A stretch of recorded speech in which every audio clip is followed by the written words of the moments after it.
foremost, good morning, and thank you all for joining today's Operations Committee. Um, I am very excited to serve as this year's Operations Chair, and I would be absolutely remiss not to thank Commissioner Andy Frank for his service over the last year as Chair. Um, and so, next up, without further delay, let's get into the Operation School Readiness presentation. Good morning. This is Tasha Moretti from Operations. Good morning, Commissioners, and good morning, everyone.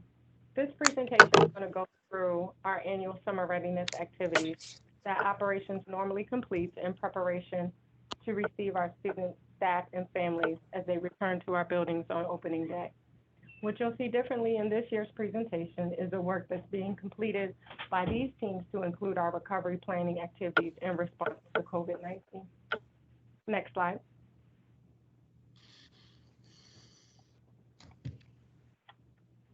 This slide highlights the teams within operations who perform a heavy lift each year in support of our school readiness activities, starting with our facilities design and construction team, which is led by Cindy Smith. This team is comprised of a team of architects, engineers, and project managers who oversee our architectural and engineering firms for our construction renovation projects. These include projects such as our CIP, our HVAC and AC projects, and our window installation projects. The Facilities Maintenance and Operations team, led by Blaine Lipsky, is our team who works to ensure that our buildings are healthy, safe, and clean, and ready to receive our students. This unit, comprised of our maintenance teams, performs inspections and completes minor and major maintenance repairs throughout the summer through our scheduled repair blitz. This team also works in collaborations with school support to ensure that principals have the custodial support, training, and guidance that they need. Our transportation team, which is led by Jacinta Hughes, provides transportation to all eligible students approved for transportation services. This team also ensures that all students that are assigned transportation are routed prior to the start of school. Next slide. This slide highlights some of the projects that currently fall under our facilities design and construction team. It includes our HVAC and AC projects, our new construction projects, as well as our other capital projects. What's important to highlight from this slide is we're truly excited about the grant openings for Graceland and Halliburton. This team has done a heavy lift to ensure that those buildings open, and we're truly proud. Next slide. In support of school readiness activities, the Facility Maintenance and Operations team develops all custodial operations guidance and works with schools to ensure custodians are performing summer readiness activities and ensure that they are disinfecting and sanitizing our buildings. This team also works continuously with HC to support schools who may require additional support and who may be understaffed based on the square footage requirements for their building. The Facilities Maintenance and Operations team is also working to ensure our buildings are ready in response to COVID-19.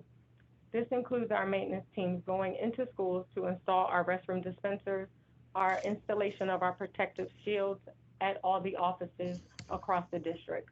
This team is also handling the centralized purchasing of our materials, which includes supplies such as hand sanitizer, cleaning and disinfecting items for schools, and PPE for the safe return of our students and staff.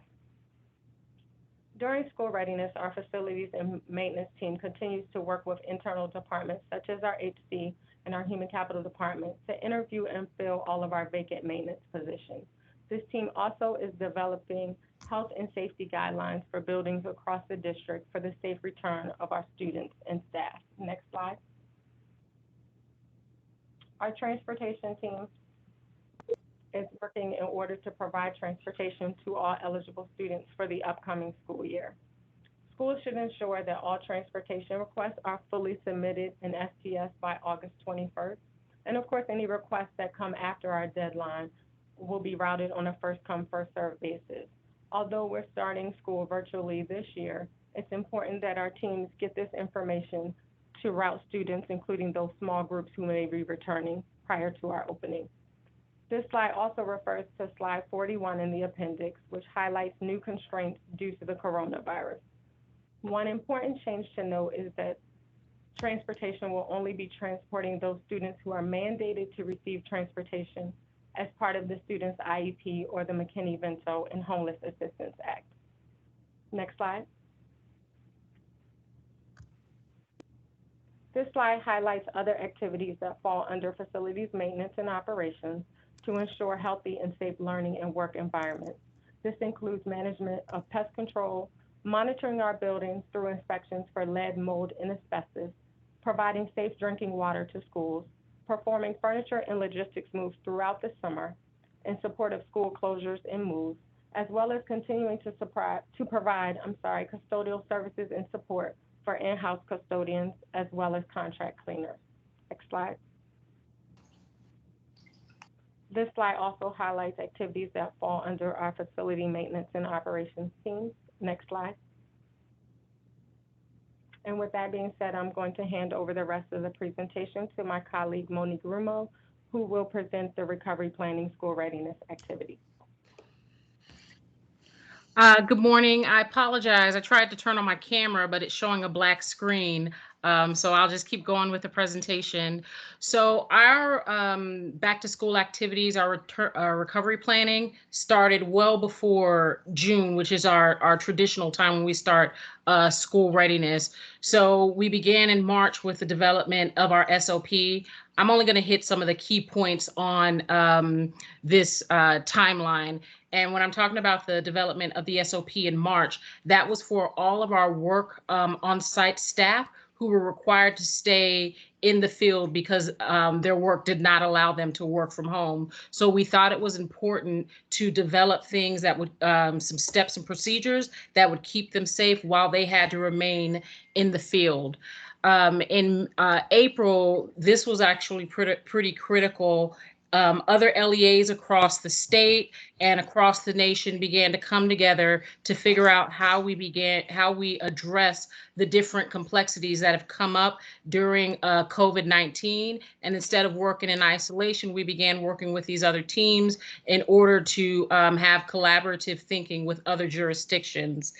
We actually began our formal recovery inside of operations before other teams did in May of this year, because a lot of our planning had financial and lead time restrictions. And so we had to get decisions from cabinet and senior leadership in advance of other teams so that we could prepare for any in-person learning that would happen, which started in for summer school, and then to be ready for small group instruction for the fall.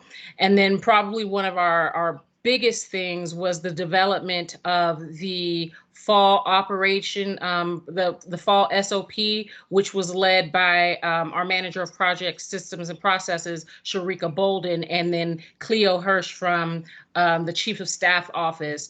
It took a lot of energy to come through that. We started working with our health experts in June in order to get a lot of questions and answers from that team so that it could direct and help guide the direction we took with the instructions we put in that SOP. Next slide, please. So we had some key groups inside of operations. One of those key groups was space planning. There was a lot of thinking, a lot of collaboration with other internal departments and LEAs on what space planning looks like. And so each of our schools will be required to complete space plans. They'll be given strict guidance on where to designate seats. There will be video guidance to help them through this as well. We have a 6-week timeline. We did not put dates on this, so it allows us to shift based upon when students will be coming back to schools. So Nicole Stewart and Maureen Gershberg put a significant amount of time making sure that we had clear guidelines for our schools with space planning. Next slide, please. They also worked on real estate. So a big part of operations is the use of our buildings by partners, community members, and organizations. So we wanted to make sure that we put in clear guidance for them in the use of our buildings as we began to open them up for other activities. And the key components that you see here is that we are having them follow our SOP, because there's a lot of time and energy that went into that, and expert guidance that we got from professionals. There is the requirement for the increased custodian cost inside of their permits. I believe we may have only required them to do an hour before their activity and an hour after. Inside of the new instructions, we're pushing for them to do 2 hours on both ends because of the frequency of cleaning that's going to be required as folks use our buildings. And then the third one is just having additional layer of approval for health and safety activities that are involving children. So if they're bringing in outside folks to speak with our students or work with our students, what are the different things that we are putting in place to make sure that our staff and our students are safe with external folks coming in? Next slide, please. So earlier I mentioned one of our biggest things was the development of our health and safety measures. And so this is a very robust guidance. Someone made an excellent point in saying that most districts' recovery plans with all of their activities are only 40 pages. Our SOP at minimum is 40 pages because we wanted to make sure that folks understood building layout, what things would look like on our buses. We wanted to set clear staff expectations, obviously guidance for social distancing, and then just these other pieces for when we are in our facilities. Next slide, please. So this is just a quick timeline on when the health and safety procedures were shared. So it was first shared with principals on August 4th by Chief of Staff's office, also in partnership with Chief of Schools and our office. And this week during the Ops Institute, actually tomorrow, they will go through some additional guidelines that we have established and we have clarified since that initial rollout. And then there will be systemic PD days for training. And so what we're currently doing is not only for school-based staff, but for central office staff, we are working with HC on the development of an online-based training so that all of our staff members get the exact same information. And we have confirmed, and they have confirmed that they have received what they needed in order to be safe in our buildings. We don't want folks making assumptions. We want to be very clear on what those safety protocols are. Next slide. So during this time, certain things were centralized in terms of ordering, things that we felt were very critical to the safe return of our buildings. So one of those things is the permanent and mobile shield guards for staff. So the permanent shield guards will be installed in all of our main offices and all of our school buildings. And the mobile shield guards allows schools to be flexible with distribution of school supplies or technology. So instead of having to bring masses of people into our buildings, we can keep them right at our main entrances with those mobile guards. We've also ordered decals for our floors, directional arrows, and social distancing signs, thermometers for temperature checking, and some of these other things. We anticipate having all of these items in and delivered to our schools by start of school. Next slide. And I do want to thank finance. Can we go back to that previous slide? Sorry. Finance, senior leadership, they have been working diligently to find the funds and shift resources to make sure that we can purchase what it is that we need to push out to our schools. Okay, next slide. And then I'm not going to read this entire slide. This just goes through the other ongoing activities that we have, and we bucketed them into these three categories: custodial support, physical building preparedness, and cross-departmental collaboration. I do want to flag this last bucket because I feel it is one of the most, and someone may have said this before, this is a time where I feel like we've been working very closely with other departments trying to come out of our silos because there are so many conversations and so many decisions that have to be made. I don't think at least in my 11 years here with city schools, that we have worked as closely and as tightly with other departments to make sure that we keep things moving. Have there been frustrations? Absolutely. But at the end of the day, we've gotten it together and we've been able to move the work. Next slide. And I won't go through the appendix. We made sure that we dropped the presentation that went to principals so that you guys could see that for your information. And there are a ton of other things that we've put in, presentations that you've already seen from our recovery planning that we've put in that appendix. And that concludes our presentation.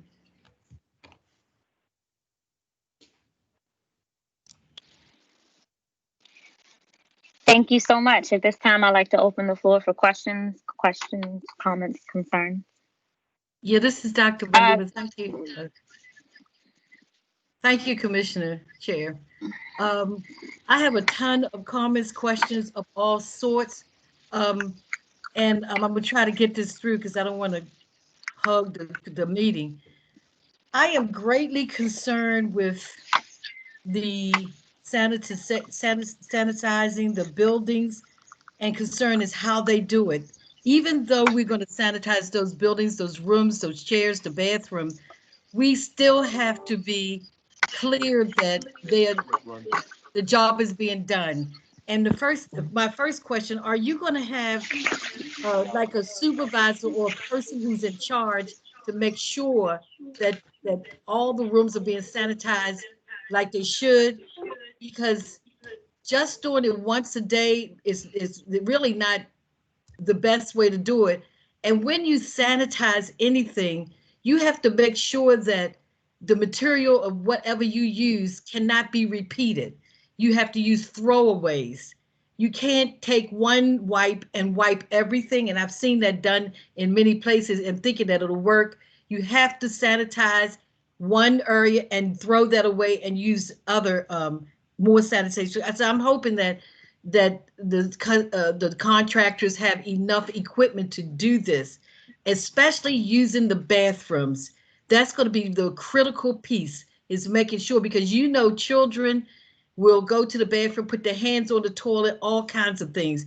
And some of them won't even wash their hands, which means that they will go back to the classroom and they will put hands on the doorknobs. And so we need someone really to oversee, to make sure that people are doing what they're supposed to be doing. The other thing is, I need to know if you have carpet in these schools, and I'm not sure if you do, I think carpet is in some schools, carpet needs to be removed because microorganisms drop down into that carpet, and it stays there for long periods of time. In some instances, it stays there for more than 24 hours. And then another thing is, some elevators, when you hang the cloth on the elevator so that you can move furniture and all, that is the quickest way to pick up a microorganism, the quickest way, because, and I'm gonna get finished with this, because one of the things that they're greatly concerned with is that people say that we've done all the right things, yet we still get the virus. The virus it moves around, it's in the air, it's everywhere. And I want to mention to you, and I'm sure you heard, 6 feet is not far enough. They use that 6 feet apart in the beginning, but they clearly know that is not far apart. And one other thing, one other thing is that I don't know if our new schools have windows that can be open to put those children and staff and administrators in a closed room is a issue. They need to have some open space and some windows open. Okay, and I don't know if that's possible, but guess what? With what we're dealing with, we need to make sure it is possible, because that's the quickest way for our children to get infected. And all the things I'm telling you, I'm not saying this as a layman. I'm saying it with what I know and what I teach. So I'm just saying that all of those things about the microorganisms and the floors and everything can be trapped in those floors and also in the bathrooms, at the windows, in the elevators, and in the carpet. So I'm finished. Thank you so much. So, Commissioner Roberts, do you want us to respond, or do you want to continue to field additional questions? And I think you're muted. You're muted. Commissioner, thank you. Commissioner Martin, was there any one particular area that you wanted them to focus on and get back and allow for them to respond to you Honestly, in Commissioner, writing? thank you. Thank you, Chair. Every single thing that I have said is critical. Everything I said, because the issue now in the health organizations is how are we getting this virus when you have people who come to the table and said, I did everything right, and yeah, now I have it. Because what they're not realizing is that, for example, I have people working in my house now, and they have covers on their shoes, they have gloves on, they have everything. So you have to remember that this is all very new and they're coming to us a little bit at a time. But Dr. Washington, everything that I've said is critical.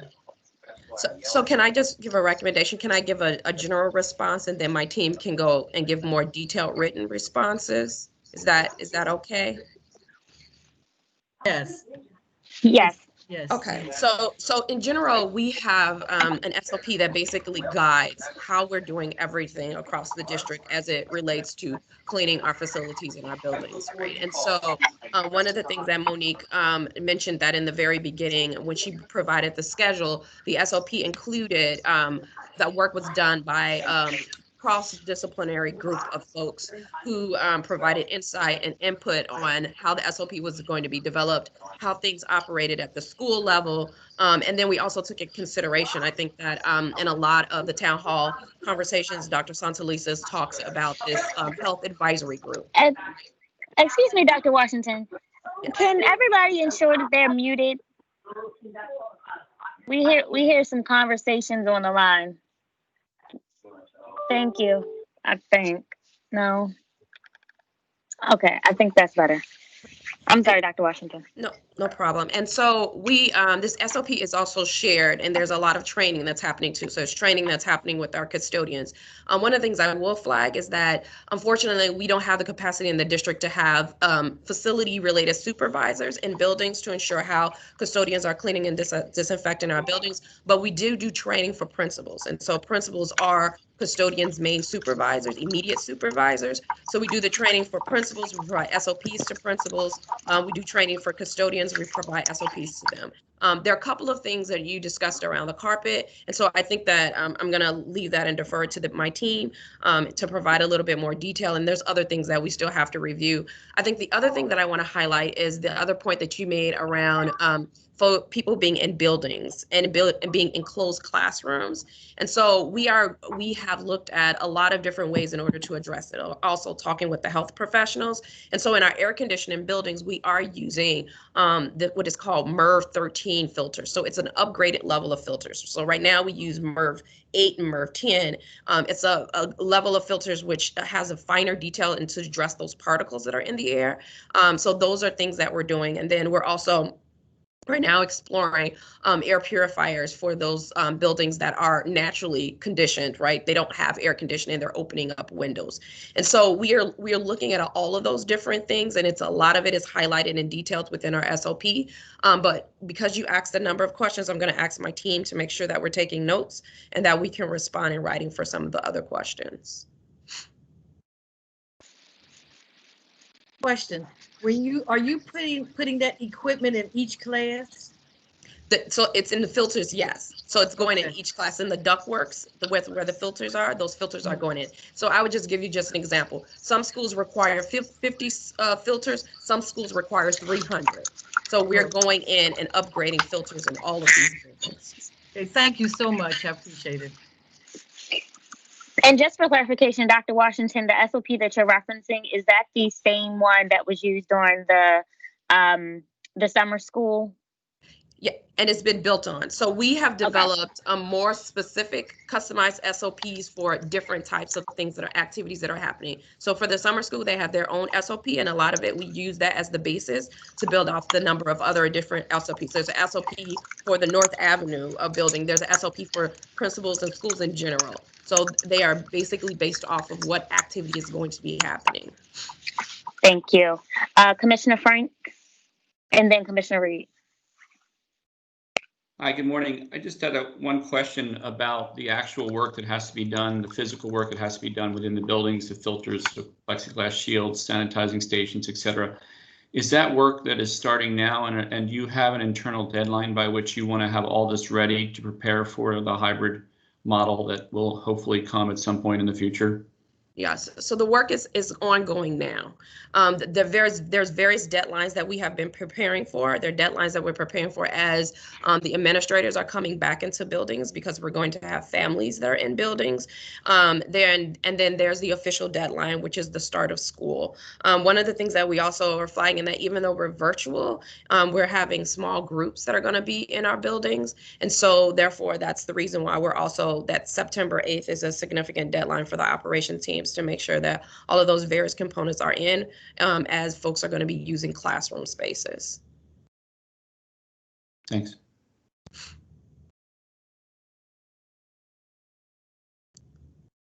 I guess you're calling me, Chantel? Because your sound's off. I guess. I'm sorry, I'm not used to using my phone. Okay. Dr. Washington, great job. I especially like slides 14 through 16. I guess in terms of your SOP, is your SOP disseminated broadly, and who gets to see that? Because I think we can get out in front of the public and also the press by disseminating that to a broader group so they know what you're doing early. And I guess one good takeaway I got from you is you hope to get things done by September 8th. I thought that's pretty daunting, and also pretty noble you'd try to get there. Because I see things like Andy pointed to a little bit. You got ventilation, you got cleaning, you got spacing, you got staffing. Can we get all that done by September 8th? One, the efficacy of having it by September 8th. And also, how does that change your dynamic in terms of your paradigm? You basically had staffing levels, working levels.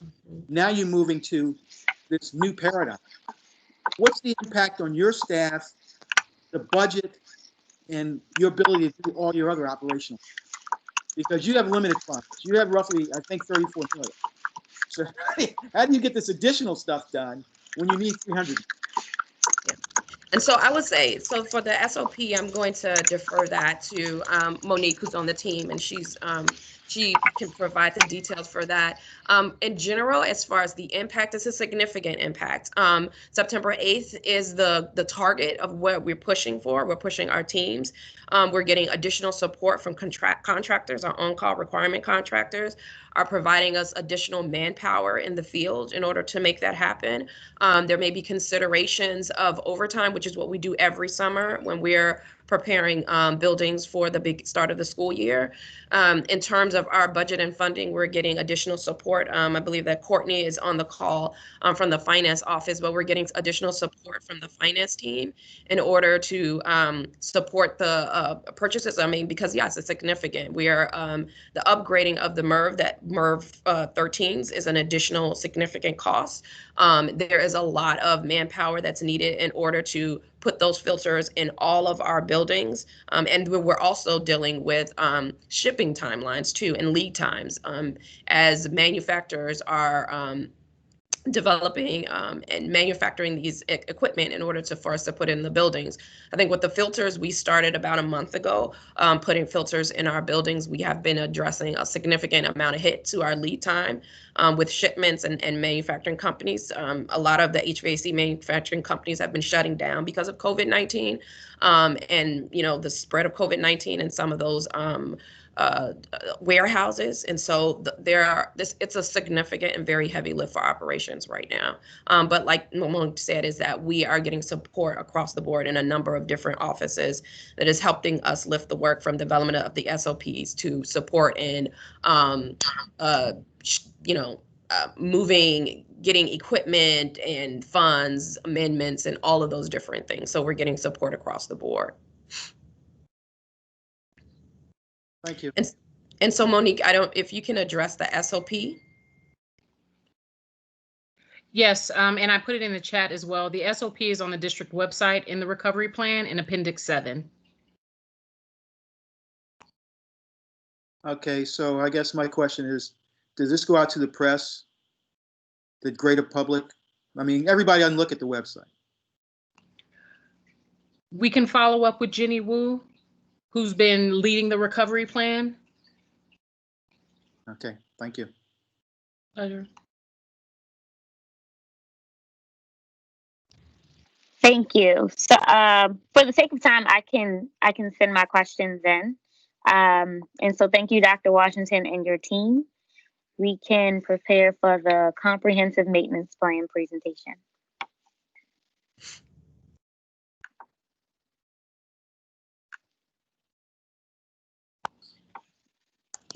Okay, I am up again. This is Monique Rumo, Director of Strategy and Compliance for Operations. This will not be as long as it was last year. So we just wanted to make sure that we hit the key points and changes in the CMP. So we'll go ahead and jump right into it. Next slide, please. So we'll go through the purpose of the CMP. We'll discuss the organizational structure and the change.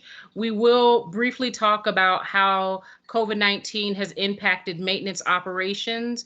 We'll go through budget and spending. We'll spend a little bit of time on the key updates, and most of those updates are things that we have not spoken about or included in previous CMP. And then there's some supplemental information in the appendix for everyone to look at. Next slide. So we've got three main purposes of the CMP. The first is our strategic overview. Next. The second is that the CMP is a requirement of our established MOU for the 21st Century Buildings Plan. There are metrics and KPIs required that we are supposed to meet and report out on. And then it is how we highlight our improvements and the changes and different things that we are doing in order to show the movements that were positive movements that we're making inside of maintenance. Next slide. So facilities maintenance and operations is led by Blaine Lipsky. He has three primary departments that sit under him: building maintenance, engineering and mechanical services, and environmental compliance and inspections. The last department, environmental compliance and inspections, this is actually new under his body of work. It's a consolidation of health and safety activities, which include custodial services, pest management, health and safety, and logistics. Next slide. So the impacts to maintenance, we thought it was pretty critical to walk you guys through what how our maintenance activities have been impacted, because as we've started diving into our data, which is something that we have to report on, we noticed some shifts in that data. And when we lined it with the timeline of when things started happening with COVID-19, we realized, wow, we did take some hits. The first one was the stay-at-home order. The minute we shifted folks and they had to stay at home, we ended up impacting our activities in the field. And for a period of time, we wanted to make sure that we developed that SOP that we mentioned in the last presentation. We wanted to make sure that we had guides for our folks. So we removed them from the field until we developed them, gave them training on that, had them sign off to make sure they got that training, and then we put them right back into the field. Another big impact was the limited PPE. So all at the same time, it was not just our region, it was the entire world that began to order PPE. So that caused a major long lead times for getting gloves and masks in specifically. And we ended up reducing our operations once they said that social distancing was something that was key. We took our operations down for a period of time to no more than 50% of our maintenance staff in the field until we had sufficient PPE to support everyone, and that we had a reliable supply as well. I will say that during that time, especially at our feeding site, at our food distribution sites, Baltimore City was supplementing and providing PPE for our food distribution sites so that they can continue to operate. We had a couple of instances where we had to quarantine teams, not because we had any form of outbreak, but because they were in a building where maybe a contract cleaner or someone had tested positive. So to be sure that we didn't have any issues with our teams, HC contacted them and they were quarantined. And then we had to pull folks to support PPE delivery throughout the district.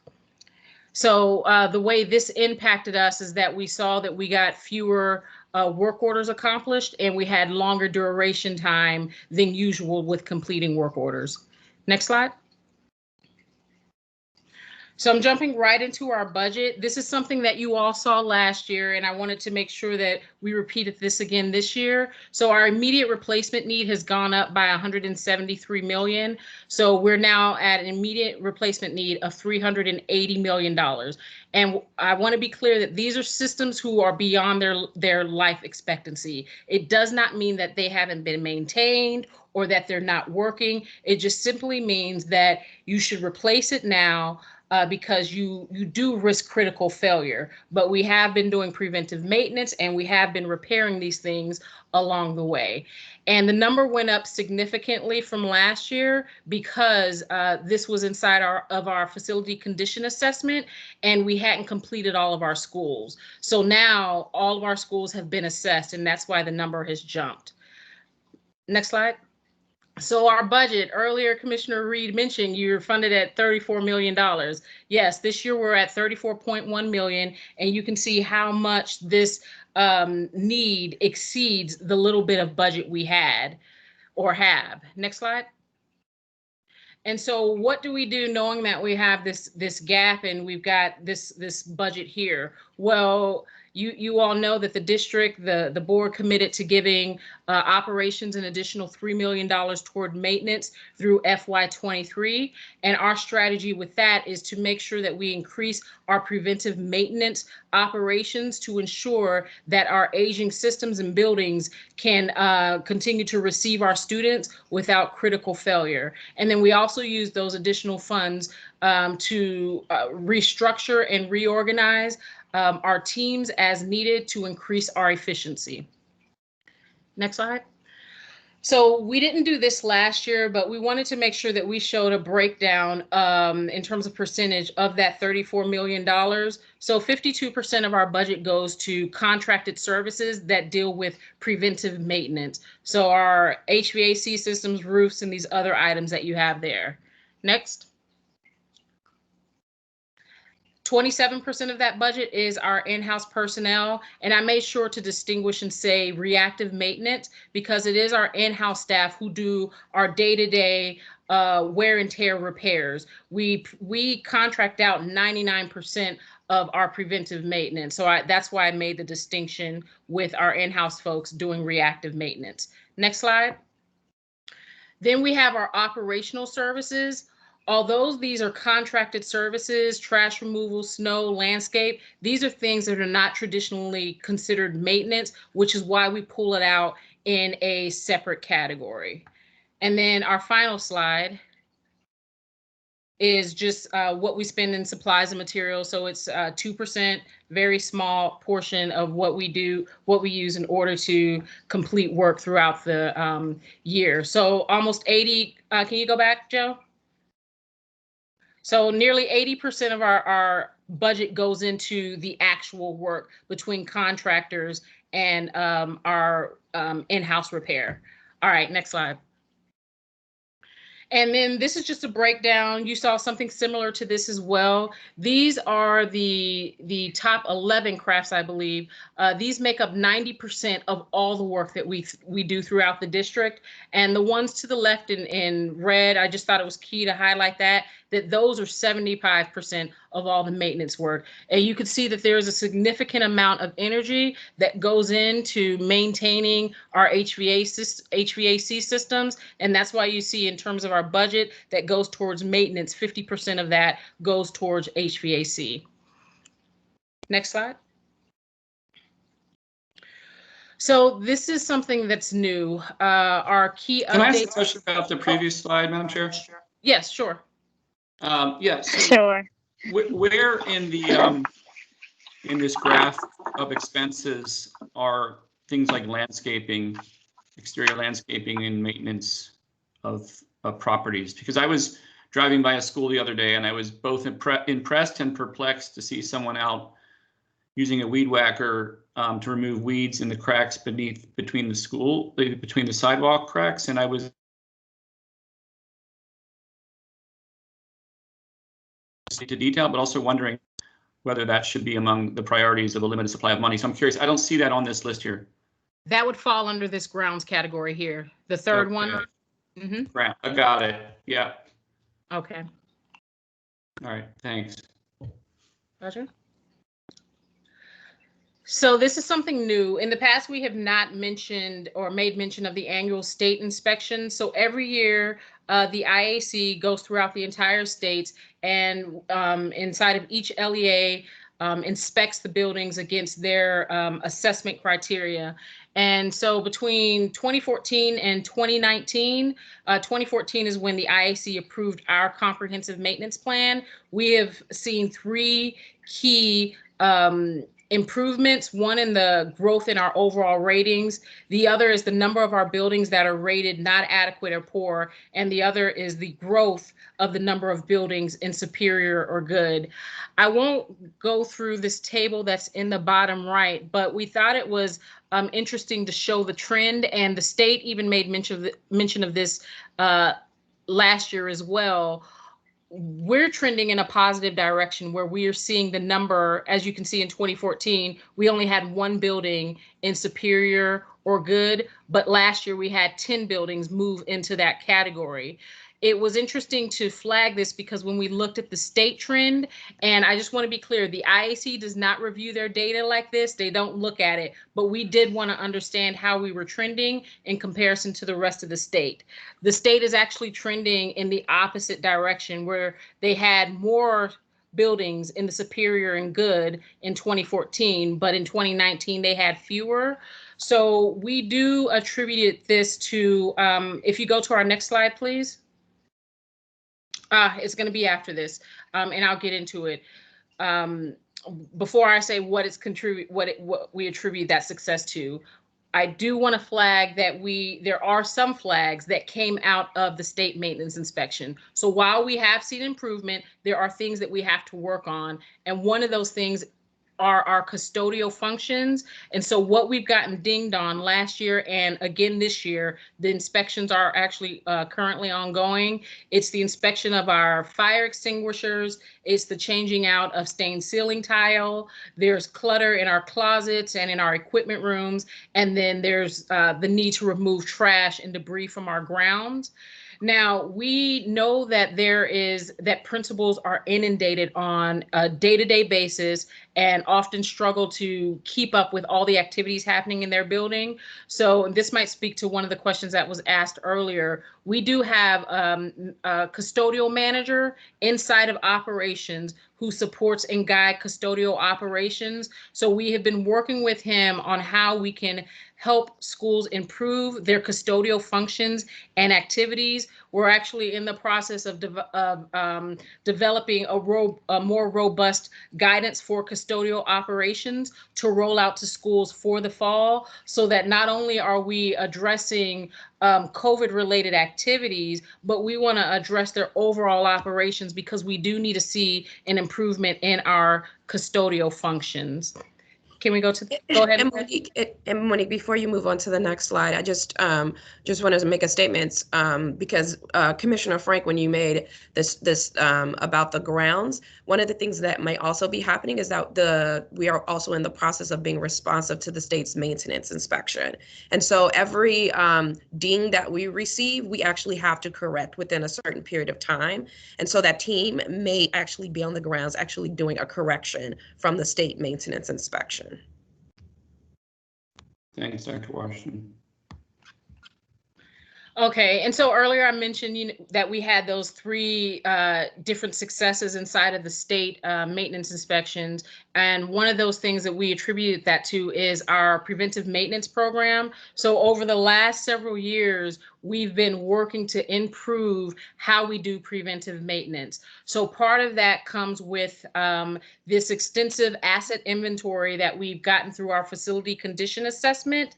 And the reason why that is key is because with our CMMS system School Dude, it now allows us to automate our preventive maintenance work orders, which improves the efficiency of our team. So they can be out in the field reviewing inspections, checking behind our contractors who are doing this PM work while the system is spitting out their work orders automatically for them instead of them having to manually input that. And then what we've done since 2014 that we've been receiving the additional $3 million a year, we've been directing as much of those funds as we can toward preventive maintenance activities. That goes to our contractor costs, but that also goes to our in-house personnel. So for instance, it was in last year, I believe that we had looked at what our contractors were doing in terms of PM for some of our HVAC work, and we realized, oh, we could actually pull that work in-house by hiring some boiler maintenance workers who can take over doing filters all day, every day. So we took $1 million of that $3 million, and we were able to shift it to purchase supplies and a dedicated group of people to do those filters. What you see in the bottom left is from the state maintenance inspection with the gray. It just shows the number of schools that receive superior and good inside of those different categories. And those are primarily related to the preventive maintenance we have. I'm flagging, or I'm pointing out that we have 0, not adequate, and poor, specifically in roof drains, because one of the things that comments we constantly hear is how well we maintain our aging roofs. And so our contract maintenance team under the leadership of Bill Levy and Blaine Lipsky do an excellent job with making sure that we are getting those inspections and repairing those roofs as needed. Is it perfect? No. Do we need more funds? Yes, but our teams are actually doing their absolute best to stay on top of the maintenance. And then the right side is something that the IAC had asked for, which we included in last year's CMP, is a schedule of the different preventive maintenance functions that we do and the frequency at which we do that. Next slide. And this is actually our final slide and our final key update. You've heard the term facility condition assessment over the last few years. It was finally completed this year. For us, that was very critical because we are now able to tie the information that we've gotten from that into our capital improvement program prioritization project. And so we're working with maintenance and design and construction are working together to use this information to begin to rate our buildings on how we decide what projects we're going to present to the IAC under capital funding. So from the FCA, every school in the far right was given a rating. And so we're able to start our initial prioritization for capital projects based upon that. And then there are a number of other factors that we consider, but this is great because it gives us something real to point to. And the state is moving toward a statewide FCA process.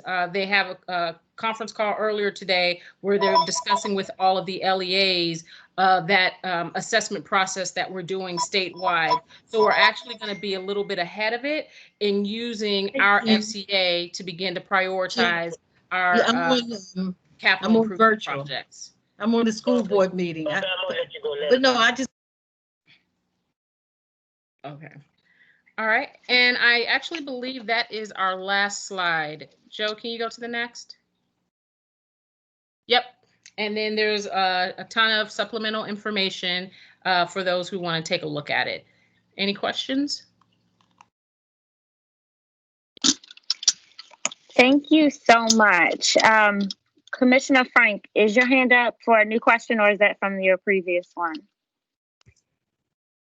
No, I'm good, thanks. Okay. Commissioner Bondima or Commissioner Reed, do you have questions, comments, or concerns? No, I'm good, thank you. Any questions that I might have, I'll just send it in. Okay. I appreciate it. It was really good. But I guess once you got past page 13, it was way over my head, but I'll try to understand it later. Thank you. I would just like to circle back, this last slide, slide 19, just so that I can understand a bit more. So referencing Commissioner Bondima's previous statements about the filtration systems in the building, ventilation, how specifically for the schools that have been rated very poor and poor, what considerations are being made for those schools specifically where students will be returning?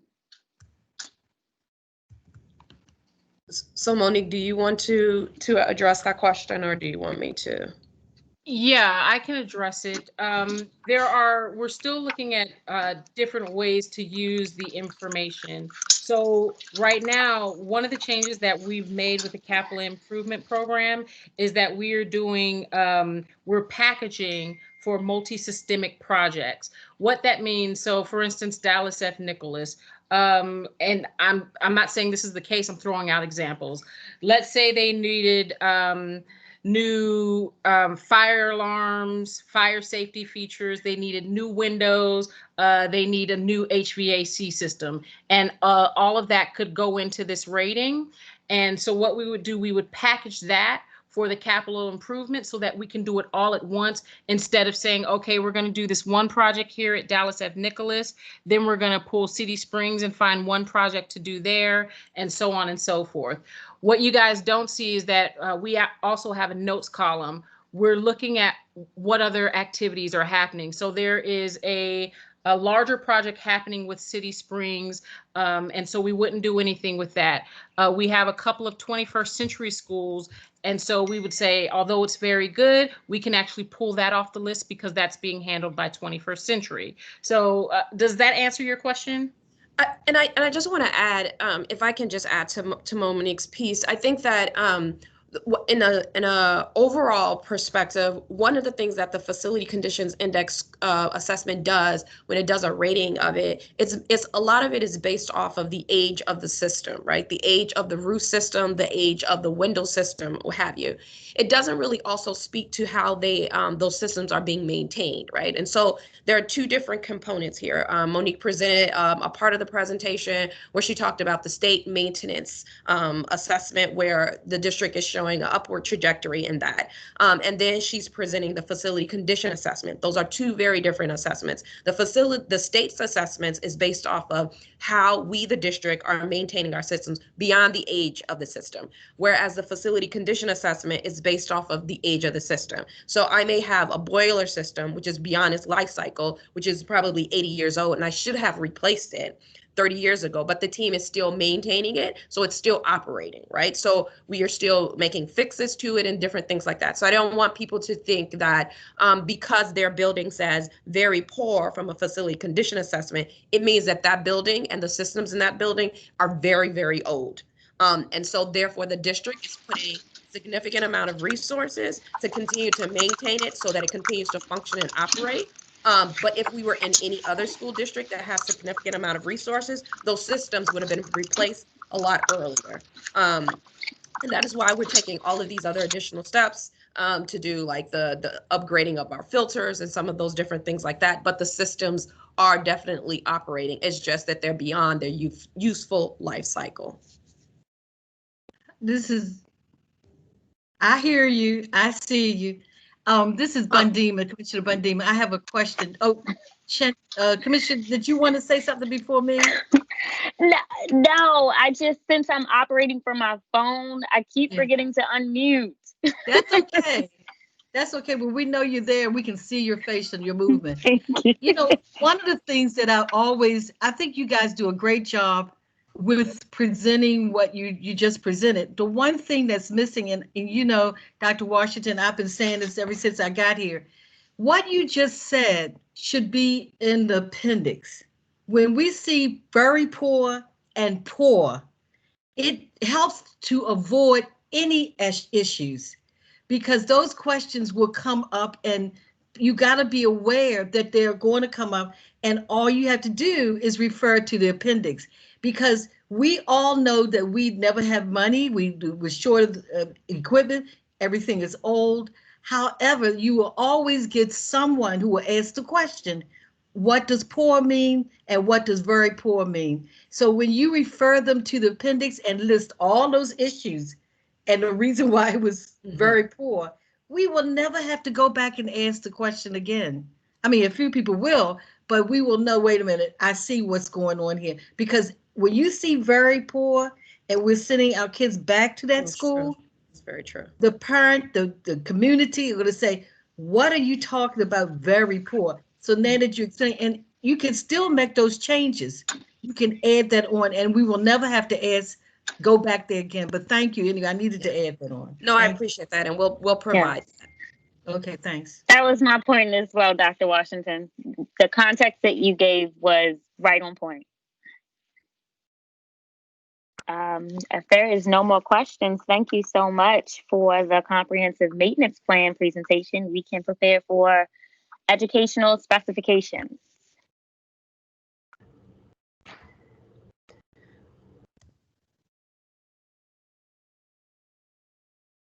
Okay. Good morning. My name is Maureen Gershberg.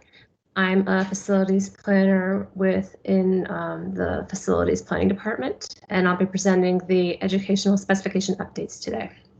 We're going to walk through the update for the educational specifications. We're going to start with the background on the original set created in 2013, which were used and created as part of the 21st Century Buildings program.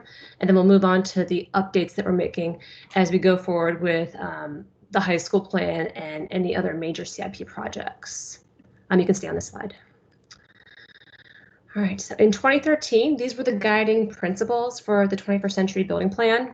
Invest to support academic success for all students, maximize fiscal responsibility and stewardship of resources, engaging school communities to inform the creation of excellent school buildings for their students, aligning school buildings with demographic trends, enrollment trends, and parent and student choices, investing to have a maximum impact on community stability, growth, or development, providing diverse options in every geographic area of the city, and creating school buildings on the cutting edge of technology and environmental sustainability.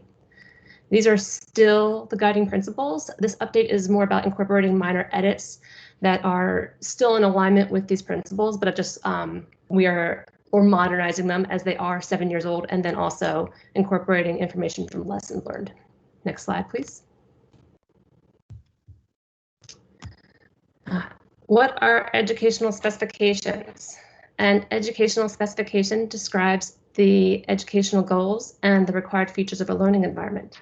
There are general guidelines, options, and considerations that will guide each school-level planning process. Grimm & Parker is the consultant who compiled the original ed specs in 2013, and they're assisting with this update. Educational specifications are they're frequently referred to as ed specs. I might have actually already done that. And they're not just goals, but they are prototypes for what our schools need to be.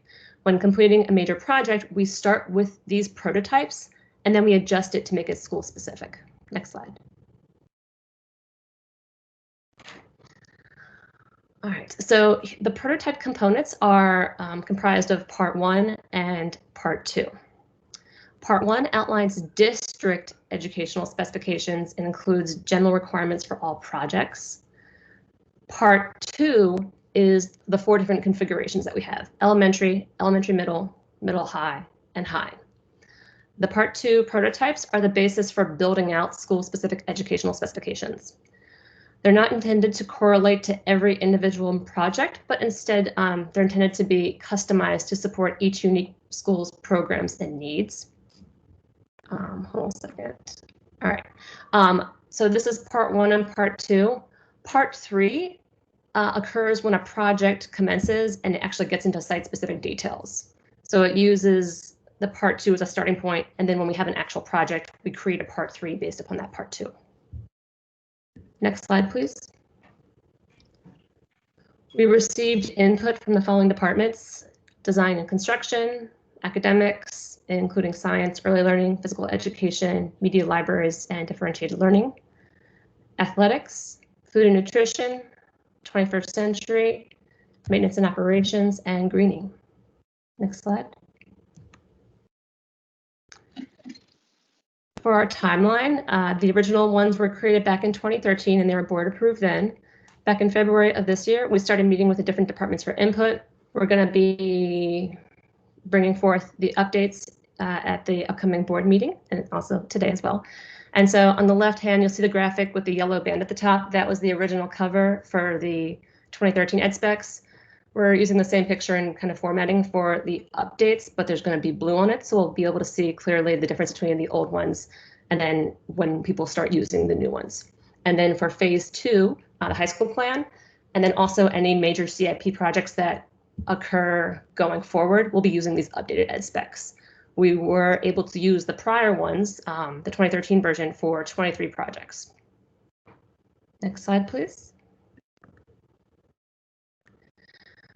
These are the major updates that I will be highlighting in today's presentation. We had a lot of updates, many more than I could possibly list here, and there will be a tracking sheet included as an appendix of the document of what we did update. But these are some of the higher level important things that we felt we needed to cover. We've introduced mandatory reviews, increased storage, science lab updates, makerspace and tech labs changes, design capacities, additions and eliminations, furniture, and alignment with design standards. Next slide, please. There we go. For mandated reviews, we are going to be having the health department review them, the design drawings at 100% schematic design and at 50% design development. And there's different phases in the design process. So we're, schematic design is pretty early on, and then 50% DD is about midway. Do you provide? Go ahead, sorry. I'm sorry, I read ahead a little bit in terms of administration, athletic director. Do you provide them coaching and support on how to actually read these plans so they can contribute and understand what's on the papers? So yeah, we're actually including a note in the document saying to include drawings or things that might be helpful to people not familiar with actual drawings. So maybe some 3D renderings or maybe some color blocked diagrams to show, because yeah, that's definitely been a problem. We can't just say, okay, come to this room and review this drawing when you're a librarian and you're not an architect. So we definitely recognize. Yeah. Great. So we'll be doing that with the school administration early on, midway, and then towards the end. And then also with the athletic directors for the secondary schools. That would be for actually both of them. That would be in feasibility, which is before design starts, and then when the project actually commences in design. Next slide, please. Increased storage. This was definitely one of the #1 things that came up. And so we have added storage to related services. We've added a new spec sheet specifically for cumulative storage. We increased academic storage, athletic storage.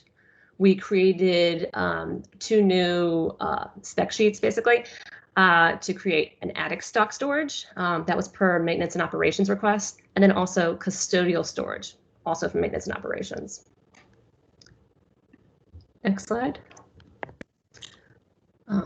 For science labs, we met with the science department and they had helped out with the 2013 version, and so they've have since refined some of their specifications. On the right, you'll see a picture from Fort Worthington. And it's a great lab. It is functional, but like one of the changes that we are going to be implementing is the direction to maximize counter space. And then also for the elementary and middle science labs, you just don't need that many sinks. And so minimizing the number of sinks and being a bit more strategic with their placement in order to maximize that counter space. And then with the high school science labs, we firmed up the number of sinks required for the different types of labs. In high school, you have physics, chem, and bio labs. And so we firmed up the number of sinks there. And then also they were able to provide us a table indicating the number of types of labs needed per school size. And then we're also going to be implementing shared prep rooms for all science labs just to be more efficient with our space. And then also it allows for greater sharing of resources. Next slide. We're going to be introducing a makerspace into our secondary programming. We're going to be reducing some of the tech lab components because we're introducing this new, more robust space, and so it's a bit of a balance. And so on the right, you'll see this is just one of the sample makerspaces that our academics team had looked at when we were fleshing out what the spec sheet looked like. And so it's going to be a garage style space with support for large projects, storage, and then also having a laser cutter. Next. For design capacities, the previous ed specs for elementary and elementary middle had included a 2-section. We've removed that as the district looks at moving towards more sustainably sized programs. The 2-section, we really wouldn't be building a major project for a 2-section school. So we eliminated that. There still remains the 3 and 4 section. For high school, we just cleaned it up a bit because they previously had it based on section, when we know our schools frequently have very different numbers of students between like 9th grade and 12th. And so we've instead based it upon the school population size. Next slide. Some of the additions that I previously mentioned was the attic stock storage, custodial storage. We've added a parent room. And that is, we've had a family resource room before, and we've had spaces that are in the community space intended for that school community to utilize. However, the parent room is a new room that we're creating at the front of a school building, so that should a parent, guardian, or visitor come in and they might have some issue of some sort and they need to talk to someone immediately, we don't necessarily want them matriculating through the entire main office suite to get to the principal office or the conference room they have back there. So this is a space we're creating at the front of the school, right off the reception area, near the security office, with windows. It'll have shades, so if we need privacy, we can do that. But again, it's just an immediate space we can direct parents to should they need, should we not necessarily want them waiting right in the main reception area. So that's a new space that we're introducing. We're also introducing a lactation room and gender neutral facilities. For eliminations, we eliminated furniture storage for schools that have auditoriums because it's not necessary. We used to have foreign language storage, which wasn't necessary. With technology becoming even stronger in our move towards laptops, we don't need as many data ports as the original 2013 specs called for because we have less desktops. We removed AP conference rooms, and we removed the operations locker rooms per operations and maintenance comments. What are operations locker rooms? It was a locker room, changing room for the custodial staff. Okay. And after talking to Blaine, he says, yeah, they don't really need it. They show up to work in their uniforms. Right. Next slide. Furniture, the original specs often listed too much furniture within a space to the point where it didn't actually fit, and so they were having to reduce it every time anyways. So we simplified that, created a more general prototype for the majority of the offices. And then also there was previously too much casework. Casework is frequently furniture that is built into the room, so it lacks flexibility. And let's say you have a different type of storage need down the line, that casework is set, it's a certain depth, so it's a lot less flexible. So we removed any of that casework that lacked flexibility and put in metal utility shelving instead.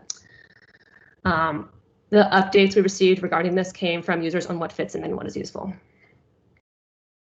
Next slide. We recently had a design standards update, and so we made sure that the ed specs aligned with those updates. And so some of that included kiln room updates, wet surface specifications, technology, and then also the security office. Next slide. This is a sample of what the sheets look like. It's not too exciting, but on the top, you'll see the previous sheet, and you'll see that 900 is circled. One of the changes that we made was we almost doubled the size of the collab areas, though we reduced the quantity in half. We found that that 900 square feet just wasn't sufficient to house 2 to 3 different classes. And so we are increasing the size, but reduce the quantity. So the overall square footage was basically a wash. On the bottom, you'll see one of the new spec sheets that we created. This is for cumulative storage. And again, you see that there's blue now instead of yellow, just to help differentiate. Next slide.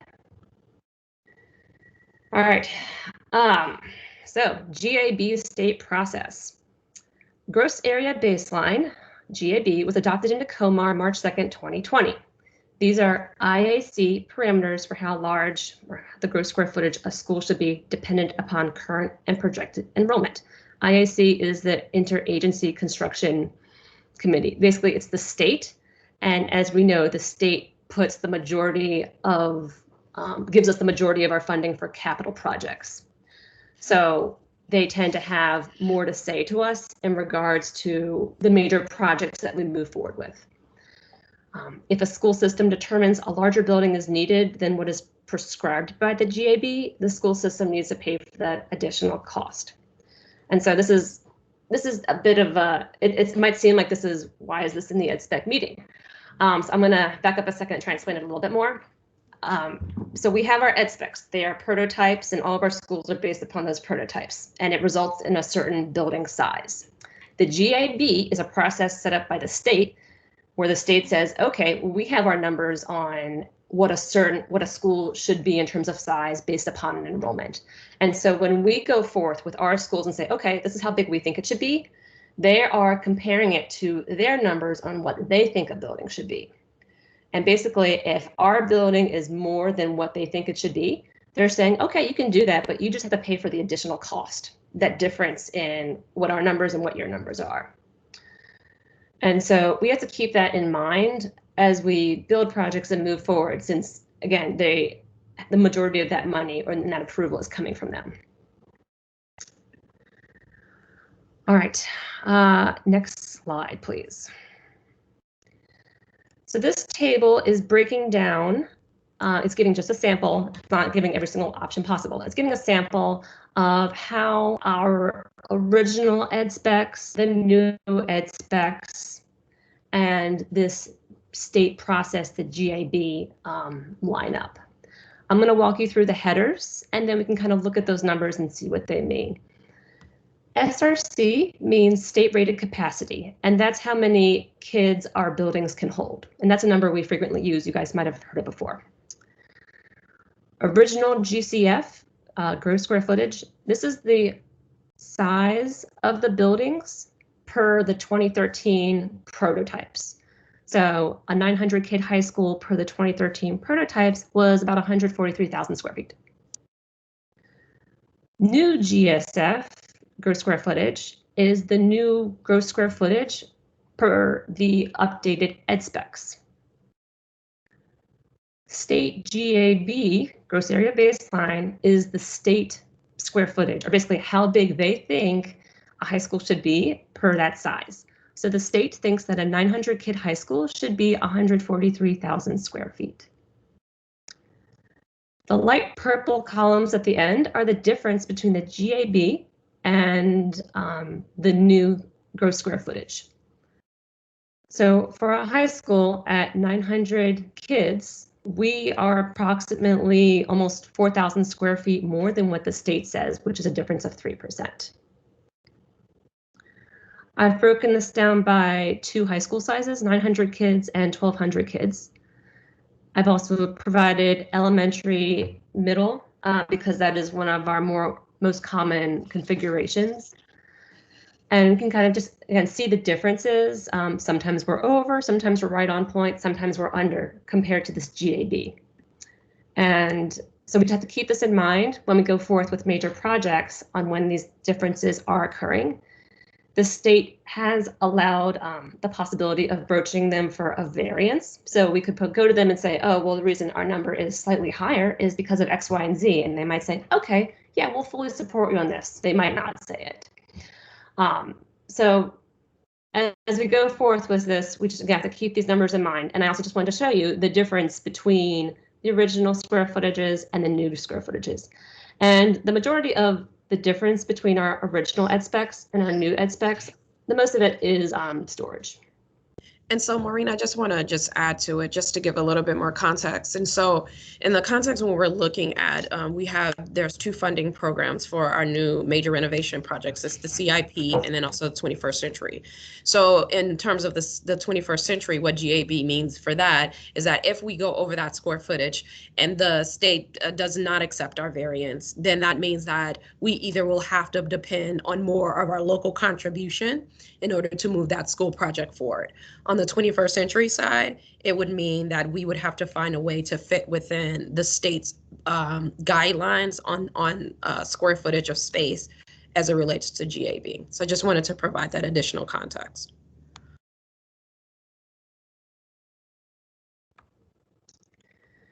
All right, so that's all I had for today. I saved the heavier stuff for the end. Does anyone have any questions on GAB or any of the other stuff that we provided?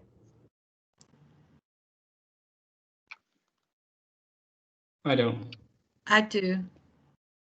I think I have my hand up. This is Commissioner Vanessa. The chair was handling it, sorry. Okay, Commissioner Roberts. Oh, yes. Okay. When you went back to, could you go back to the slide where you had all the labs? I forgot what number that was. Oh, that. What I didn't see, and it changes when you talk about elementary, middle, and high school. Do you have showers, hoods, secure cabinets in those labs? They're mostly for high school, so we just don't see it there, right? So this was a picture of Fort Worthington during summer cleaning, so you actually don't see any furniture at all. Okay. Our labs do have the drenched showers, and then the hoods are required for AP Bio labs and Chem labs, but you see those in the secondary. Yeah, so do you confer or do you abide by the OSHA rules and regulations as far as, because I know the lower school doesn't have too many chemicals in it, I don't think, but the high school might. And do you have secure cabinets that's locked and labeled chemicals? You have all that? Yeah, so we have, there's locking storage in the classrooms. There's the prep room, which only the teacher would have storage to. Okay. And then adjacent to the chem lab, there's a specific chemical storage closet. And they're locked and secured. Mm-hmm. And there's like required labeling for it, yes. Right, thank you very much. I just wanted to know, I didn't see it. Okay. Yeah. Were there any other questions on the table? No? Thank you so. Oh, and Commissioner Frank, did you? No, I'm good. Thank you. Thank you so much for your presentation. Thank you. We can move next to procurement.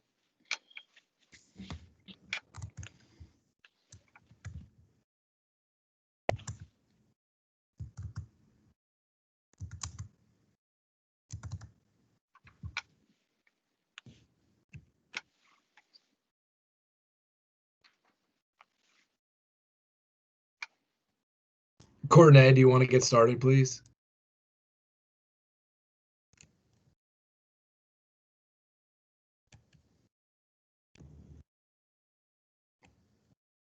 And Courtney, you should make sure you're not on mute, just in case you're talking.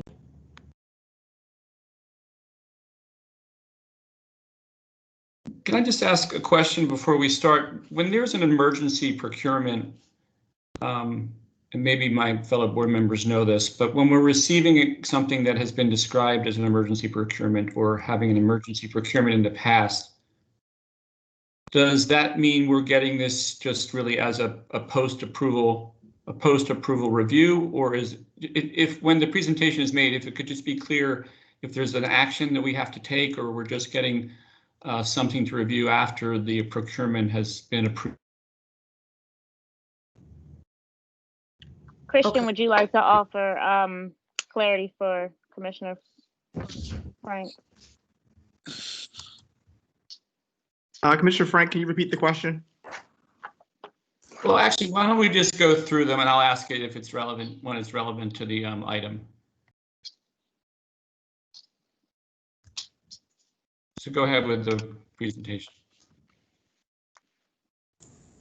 Hi, this is Chris Doherty, and I know that Courtney is trying to, he shows himself as off mute, but I don't know whether Joe or Christian, do you have one of those abilities to unmute everyone? Because he's been speaking into his computer and with getting no joy.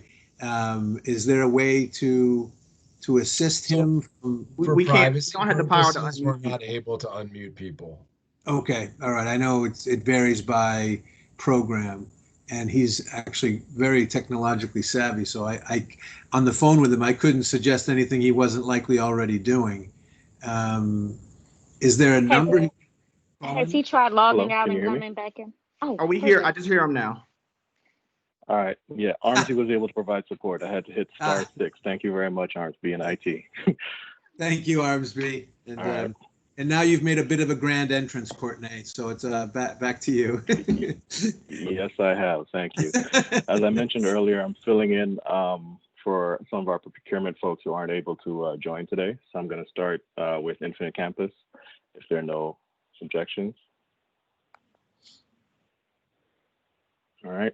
The Chief Information Technology Officer requests the board's approval to renew the software contract with Infinite Campus to provide support and maintenance of the student information system. The estimated total cost of the contract is $2.1 million, and the contract term is September 15th, 2020 through September 14th, 2023.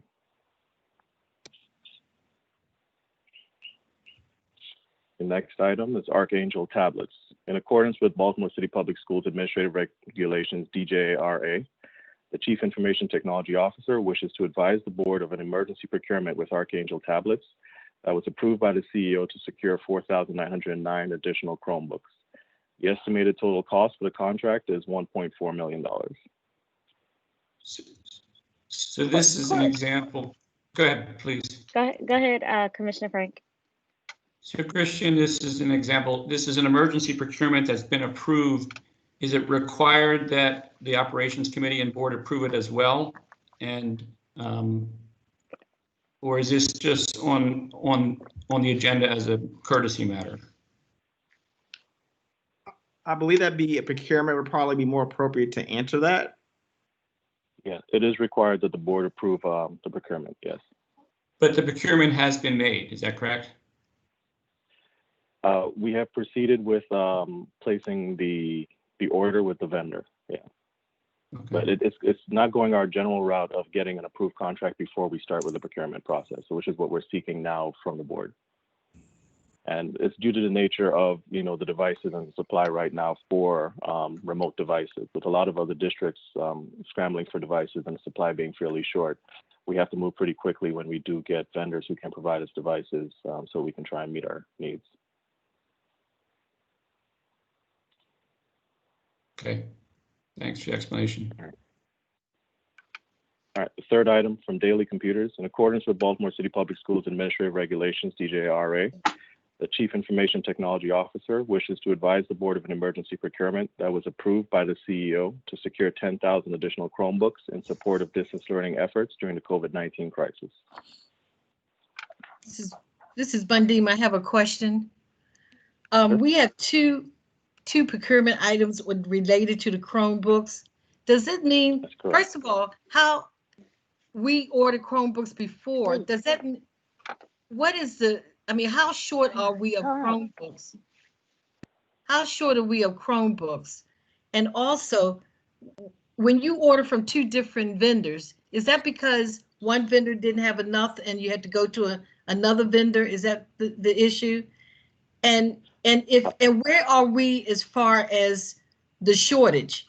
How many more books do we need before we finish ordering these books? I mean, Chromebooks. Okay. And also, the other question that you might be able, not be able, but Dr. Washington would, what happens, or explain to me when you have a family that have 1, 2, 3, 4 children in the house with different teachers, different schools, and will require to have each of them need a Chromebook. Do you get Chromebooks for each child? Because it's really difficult for all of these kids to use one book. So explain this. This first question was, how short are we? Where are we as far as the amount that we definitely need to satisfy the need? And did we order from two vendors because one vendor doesn't have enough? And how many are we allowed to order for one household? So that's Courtney, three. Courtney, can I take a crack at some of that? Sure, go ahead. Thanks. And then I'll leave the ones I don't know to you and maybe ITD. Thank you, Commissioner. I want to say that a couple things, and it was mentioned earlier as well, and that is, well first, we do acknowledge that having an emergency procurement go out and then having it after that go to the board is definitely not the order that we want to do it. It's allowed to go that way, but we definitely try not to do that. And it is the very specific circumstances of this tablets and devices situation, which very briefly is not only is there a massive market demand for just these types of things, but we also, and I certainly am no expert in it, but there was a rather large supply chain disruption that had to do with of all things, a presidential decree that based on perceived human rights violations in China, it made a complicated situation even worse. And I say that because I feel like that is part of I probably shouldn't say it, but the kind of wild, wild west aspect of some of these procurements. And Commissioner Bondima, you're absolutely right. Well, first of all, we're not asking families with multiple siblings or children to share a device. We're proud to be able to say that our plan is to have, if there are 3 children in school, there'll be 3 devices. So that's just the answer to that. First, we say that Chromebooks, which you'll see in some of these instances, it's Chromebooks. We also leave open the possibility that if we can't get our hands on a requisite number of Chromebooks, we may have to go to non-Chromebooks, which are suitable, but they're not our preference. And our preference is driven mainly by our understanding of what the needs are, and then the very real aspect of how well we can maintain certain computers. And taking the lead from ITD, their experience and expertise with Chromebooks is such that they can maintain and support them easier than they could X number of Chromebooks, X number of Dells, X number of this. So that's one aspect. And yes, the odd numbers, literally odd and also kind of weird numbers you might see come across your desk are because we bought the most that vendor had at that time at an acceptable price. So this number was 4,909, and that's because that's what that vendor had. And in addition to the expertise that ITD has, we're working with another sector expert, frankly, to make sure that despite the scramble, where we don't wind up buying a pig in a poke or buying devices that a knowledgeable person would know were overpriced. So we know our bargaining position isn't great. At the same time, we're taking measures to make sure we don't, pay above market for what these things are. Now, on the issue of how many devices we have left, which is, I think, your last question in this particular one, I just know that we're on track to have as many as we need, but I do lack a sense from ITD of whether we have 6,000 more to go or 4,000. I know we're in full procurement mode, but I defer to either Courtney or ITD to say whether it's 7,500 more to go or what the right number is. I will say, though, that we're trying to err slightly on the side of having a few too many than a few too few, and partly because we know that not almost as soon, when these things go into service, they break, they get dropped, they get rained on, things happen when you're dealing with this many numbers. So we want to have X amount in inventory anyway. So if the experts say we need 72,500, we'd want to have, 80,000 because of the inevitable breakage, shrinkage, water damage, what have you. Kids drop them, adults drop them. It does happen. And they're under warranty. So I don't mean to suggest that we drop them and they're not warranted, but that person would need an instant replacement, even if we took a device and put it through its warranty. Right. So Courtney, or if Armsby, who saved us with the mute button, is around and knows the actual number, I will go on mute and leave it to experts. Chief Doder, may I interject here? I think something that would be really helpful for the committee as well as the full board moving forward, especially as it relates to the emergency procurement around devices and hotspots specifically. So I think that's maybe 3 of the procurements that we're looking at today, is for us to have a timeline that explicitly says where we stood as a district March 2020 and what we had on hand, because we also did approve an emergency procurement somewhere in the spring to acquire more devices, and the success that we've had in acquiring devices during the summer between June and August. Mm-hmm. And then as we're moving forward to getting to the first day of school and what that gap looks like, that context would be really helpful for the committee and the full board, especially as we're moving towards the first day of school, but explicitly stated in the board letters. Yes, thank you, Commissioner. So noted, and we will do that. I saw your hand, Commissioner Reed. Thanks, Chris, and thanks, Courtney. I guess my question, for one, I guess it's a simple question. Who's the acting Chief Technology Officer? Do we have one? I don't know. I don't think one has been named, and my understanding is one has not been named, Commissioner. Courtney, is that your understanding as well? Correct, yes. Chief Doherty, that's my understanding too. Okay. And I guess my second question, I guess point of clarity, looks like Daily Computers is your primary vendor in terms of Chromebooks. And when you can get ancillary relationships like Archangel, you try to buy as many as you can. But I see a $36 million contract. So Daily is your primary source. And when they when they can't deliver, you go elsewhere? Yes, that is correct. That is correct. Daily has a significant backlog, and they were unable to get us devices in the timeline that we needed them. And we still do work with Daily, of course, when they can provide, and also Daily does that activity of provisioning computers.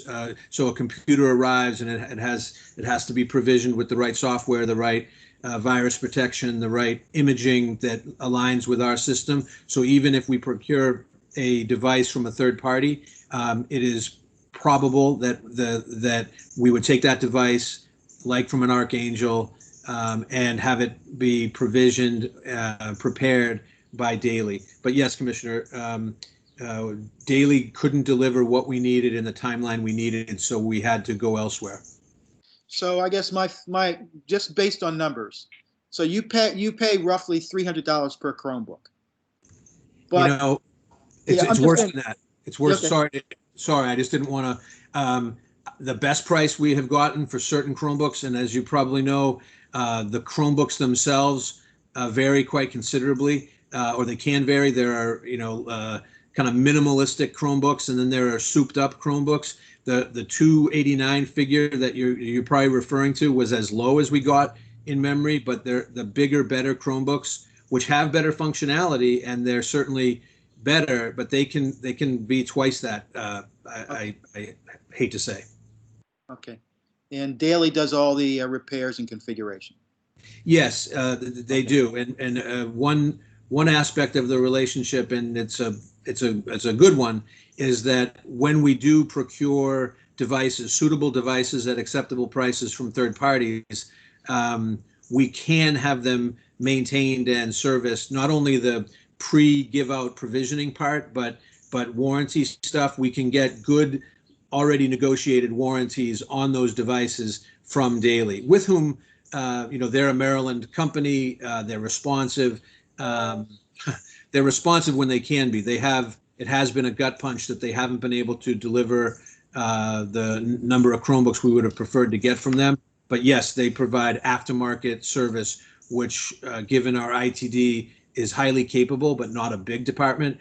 We do rely on. And taking the contract from 36 million to 56 million is money well spent? In my opinion, it is money well spent. Thank you. Madam Chair, I have a question, but I'm not sure if we're actually on the Daily contract yet. Are we ready? It's next. Okay. Courtney, could you review it? Yeah. We just read through Daily, actually. T-Mobile's next, so we are on Daily right now.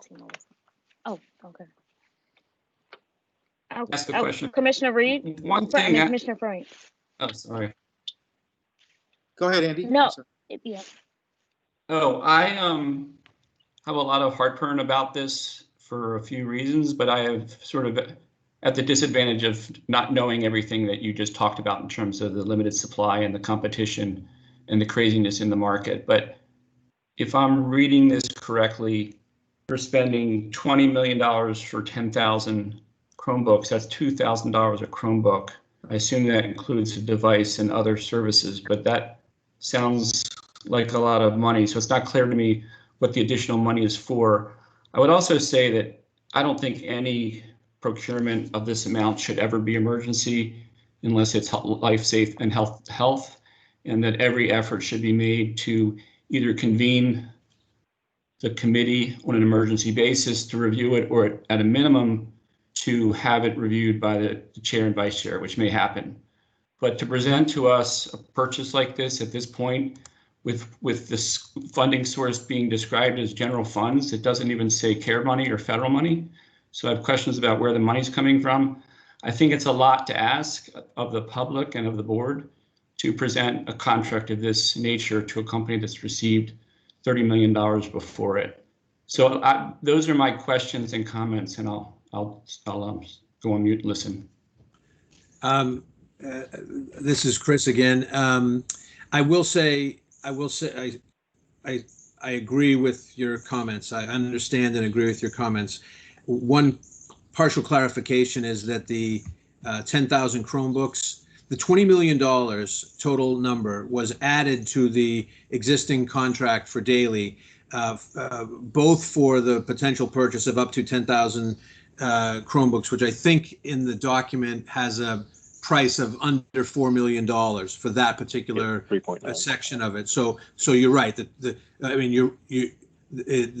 implication is not that a Chromebook is $2,000, okay. Right? But so the $20 million, a gigantic number, no disagreement there, is overwhelmingly for the ability to provision and prepare this crush of incoming Chromebooks and potentially other devices so that they're compliant with and able to be supported by the system. And so that's a number that the $20 million is essentially re-upping the amount in the contract for Daily for their wide range of services, which also include helping us inspect and do fit for purpose testing for the other devices that come in. So it's not just a matter of counting them, but making sure, because there'll be some percentage of those thousands and thousands of books that will be defective upon receipt, probably. So the 20 million is for all those kind of like ITD extension services, but that doesn't take away from your point that it's a very big number and it was done in this emergency fashion. And we like you, Commissioner, we really want to get out of the business of emergency procurements. We have been over relying on them as we try to keep up with the circumstances, but we will try to limit them, and those aren't just empty promises. They're hard on us. They get sped through. It's not good buying power to divvy up things and buy 2,000 there and 1,000 there. So we really are endeavoring to make the emergency procurements taper off and only be, like you say, the most dire kind of health and safety type of issues, and not technology related.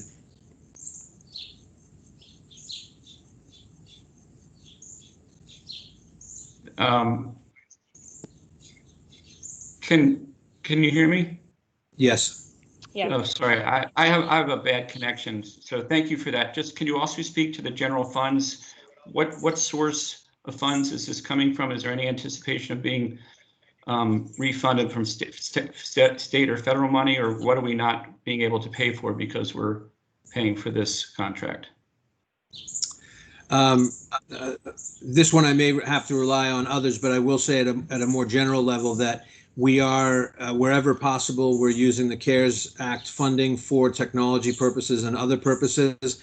The fact that the daily contract was already a contract put in place with general funds, and this is a re-upping of it, may have contributed to that, but I'm not entirely sure. What I do know is that when a new procurement comes up, as you would hope, we for coronavirus related, we go through our kind of list of available what our CARES funding application said and try to apply it there. I think if a per se procurement person were here, they would have a better answer as to whether, because the 20 million was a re-up, it was targeted at general funds. So I'll have to get back to you with a better answer on, what exactly it was taken from in the general funds in order to move over to the daily contract. Thanks. Yeah, if you could do that, I appreciate it. Thank you. Hey, Chris, how big was the CARES grant?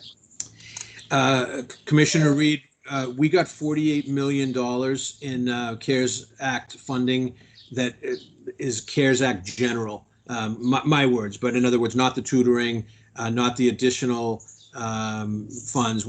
Our basic chunk of CARES funding was $48 million. Thank you. By formula, sir. As you may remember, it was driven by formula, like a Title I grant would be.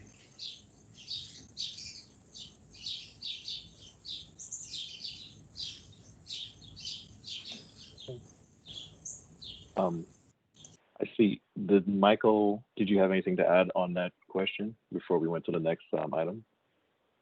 I did. So my name is Michael Radding. I'm the Director of Technical Support Services in IT. So some of the pieces I wanted to add is, in terms of the daily contract, we are asking for an increase in the contract. This is the contract vehicle through which schools purchase most of the technology.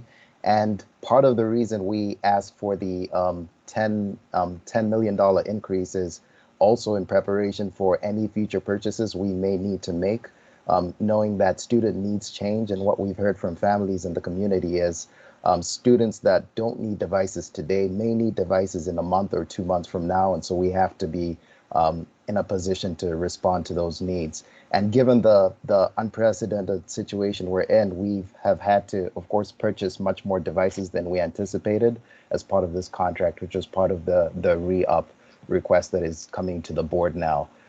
The other thing that I just wanted to share and add very quickly is we also needed to create room for charter schools to make these purchases. So in addition to traditional schools, charter schools also need the capacity to purchase devices during this time. And as I mentioned before, as we look to the hybrid mode and potentially additional technology going into school buildings and additional setups that include things like movable cameras and other things, just to make learning in a distant format more conducive to students, we have to position ourselves to be able to make additional purchases.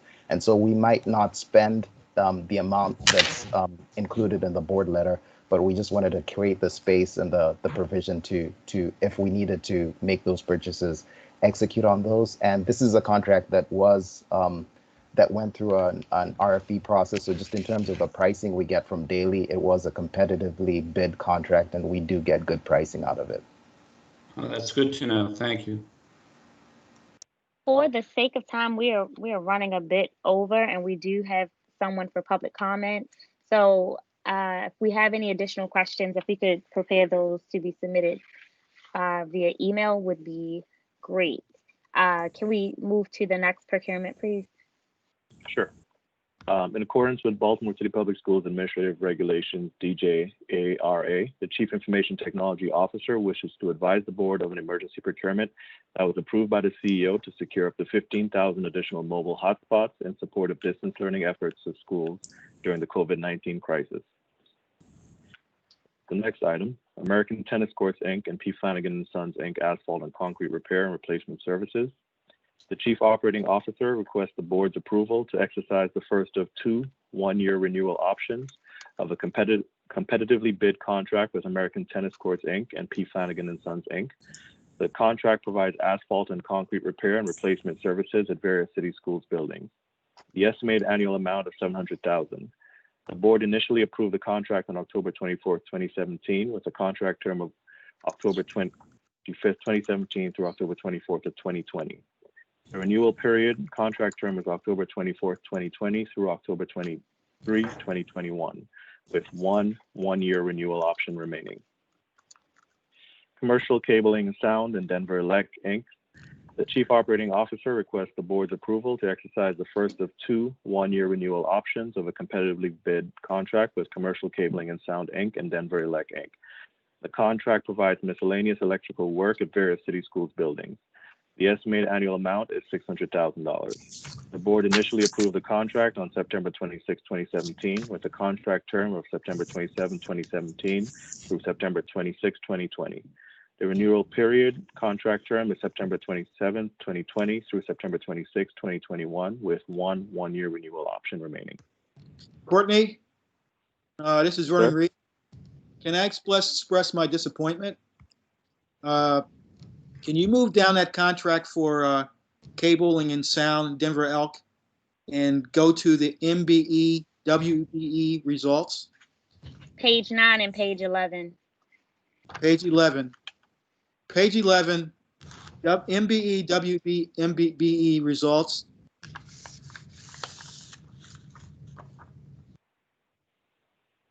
Okay. Somebody just cut and paste. And it's not even appropriate for that particular contract. Yeah, this is Blaine Lipsky, Director of Facility Maintenance and Operation. It does appear that the buyer may have mistakenly cut and pasted this. We'll correct that. There were MBE goals set for this, Denver Ellick and Commercial Cabling, and they're performing at this point. This was an oversight and a missed cut and paste. We'll correct it and send it to you, each of you, for prior to the next board meeting.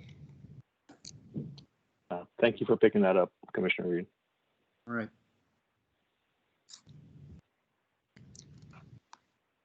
Were there any questions about this procurement? No?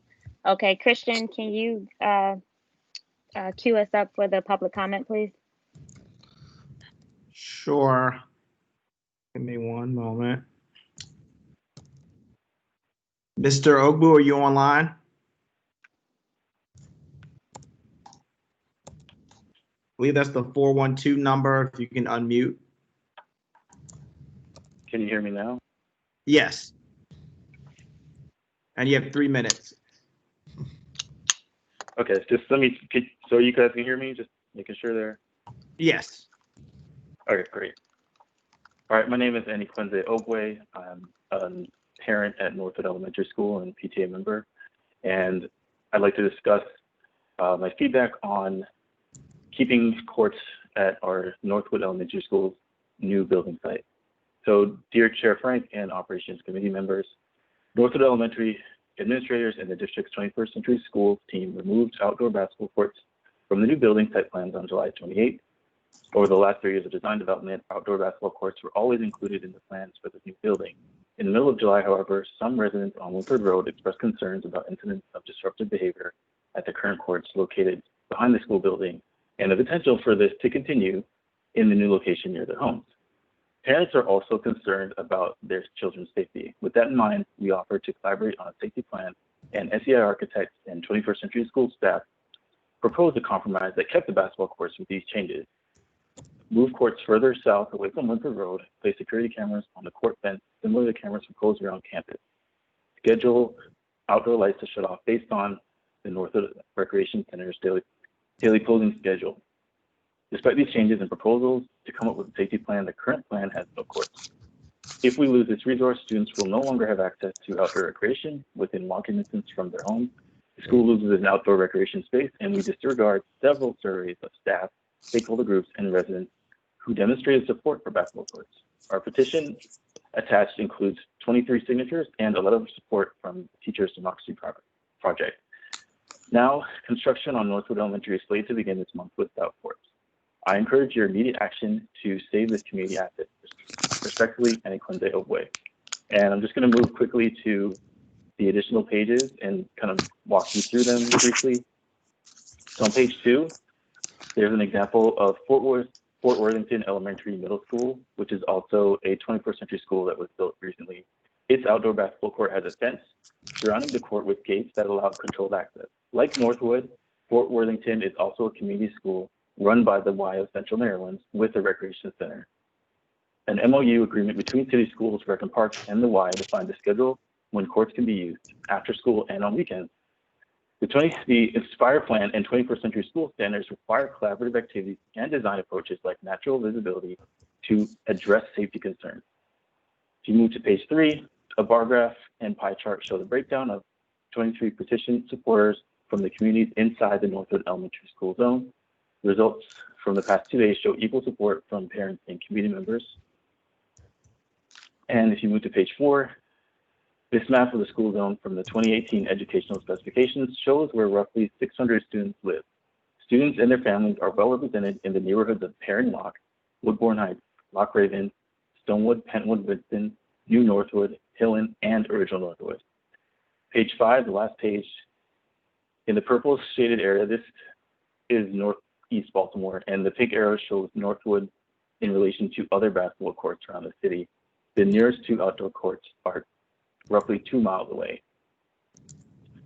So those are my comments, and I'll take any questions. I just want to note, Operations Committee, I forwarded you this testimony during the meeting, so you do have a copy. And also, after any questions from the committee, this Dorothy Hellman, the Executive Director of 21st Century, was also on to talk about the questions.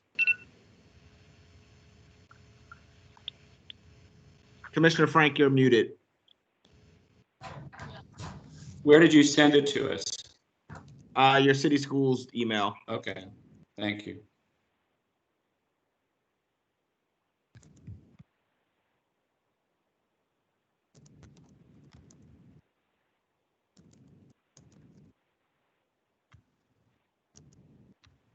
So, Madam Chair, I'll leave it to you. I don't know if there's any other questions. If not, Ms. Hellman could start. Oh, yes. Yes, Ms. Hellman.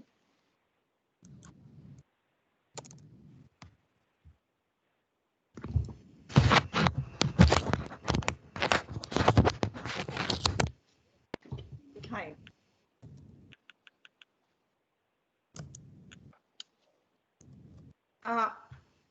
So my name is Dorothy Hellman. I'm the Executive Director for the 21st Century Program. And Mr. Ugby, thank you for being here. I also have on a call with me this morning, I have Renee and Ivy from our engagement team, and I also have Mrs. Hackett as well. So we've been in communication with Mr. Ugby for a while. His son does or will be attending the Northwood Elementary School, and we are in receipt of a portion of his communication with you, but not the portion that has the signatures, as he just mentioned. I am familiar with his concerns, and I absolutely understand his concerns, but I just want to point out today the parameters of how decisions are made within the 21st Century Program, because we tend to be very transparent with this. I want to talk a little bit about the project. I want to talk about the process, and I want to talk about the people, specifically the community input, because that is critical to how we make the decisions. So where the project is concerned, yes, there is currently 2 outdoor basketball courts that were identified during the feasibility study, and those courts are along Hartsdale. Because of the expansion of the school, that area is now absorbed within the new footprint of the school. The location of the old court was not optimal. It was at the back of the facility. It was tucked between the service entry behind the rec center. It was also hidden by a modular, and it was also backing against the forest preserve.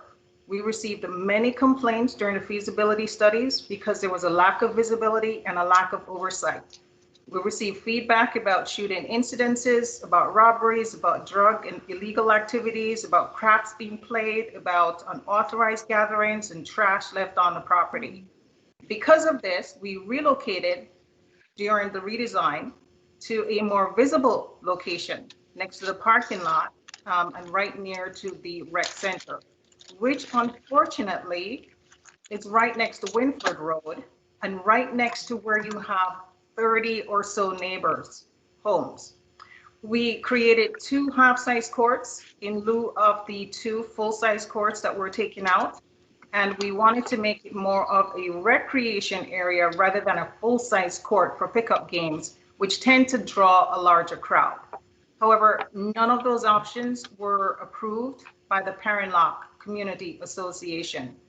Mr. Ugby's right, the nearest courts, approximately 6, is approximately 1.8 to 2 miles away from the current location. But this is our process for how we make decisions, and I want to be very clear. The MOU governs the execution of our projects, and it's how we make decisions. It speaks to community, it speaks to recreational spaces, and it mandates that school buildings should be designed to allow for rec opportunities for community and other corporate use space. This includes the game courts. So all the decisions regarding rec opportunities has to and will be informed by community input, which is exactly what Mr. Ugby is doing here today. But we also have formal forums where this occurs.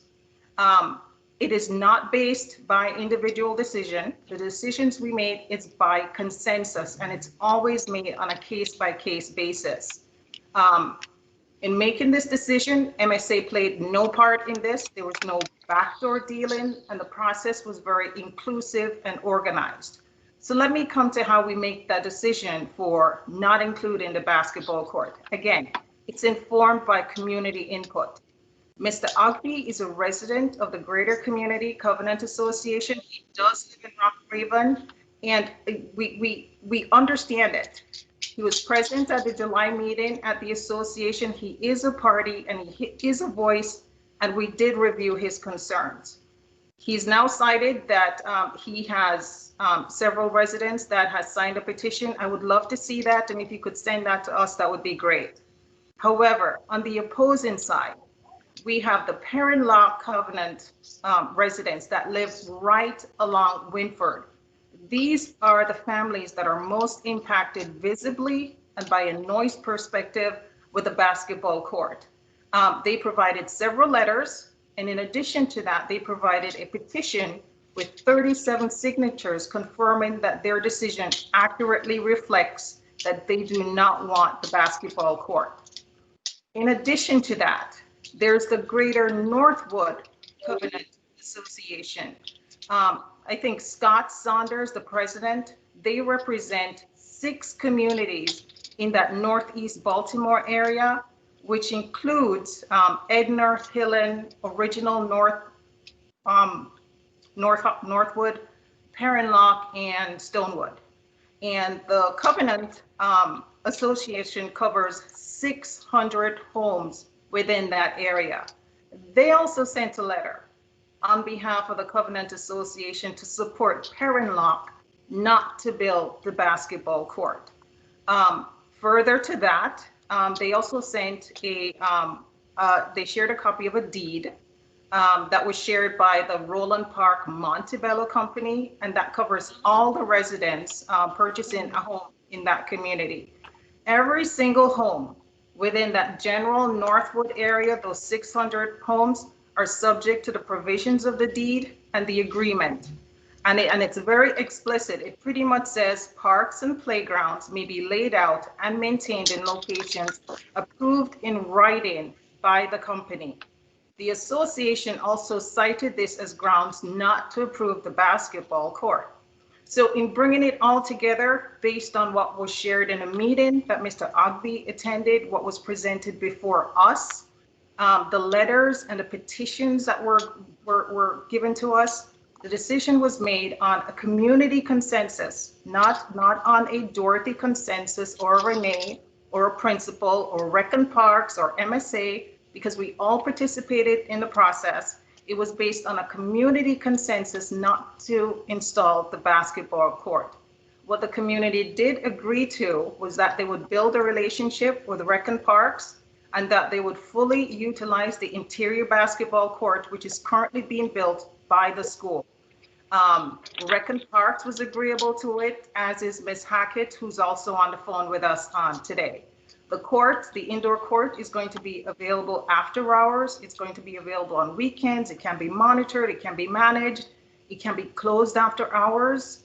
And this option for us and for everyone that was on the calls and participated in all those meetings, it kept both the users and the community safe. We do have another meeting later this month, and I think I told relayed that to Mr. Ogby that we do have a discussion with Councilman Dorsey later this month. But our intention is, again, to proceed, and we'll finalize that decision in the next few weeks to come. Renee is on the call. I want her to chime in for just a few minutes, and also Ms. Hackett, if she wants to say a few words. Ms. Hellman, I'm sorry to interrupt, we're a little over time. We're actually 15 minutes over time, and I want to respect if people have other meetings. Understood. Madam Chair, do you have anything to add, or? No, I actually don't have anything to add.